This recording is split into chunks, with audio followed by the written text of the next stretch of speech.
kahirapan, isang isyu sa ating bansang Pilipinas na nararanasan ngayon ng isang matanda na si Nongkaryo Buwal.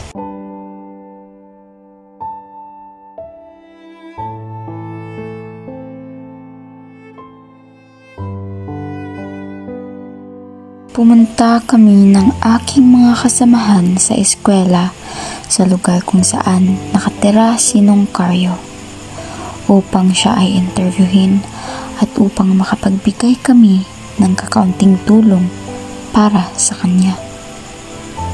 Si Nongkaryo ay mag-isang nakatira sa isang maliit na bahay na aakalain mong isang banyo lamang dahil sa liit nito. At dito pa lang, malalaman mo ang paghihirap na kanyang nararanasan dahil na rin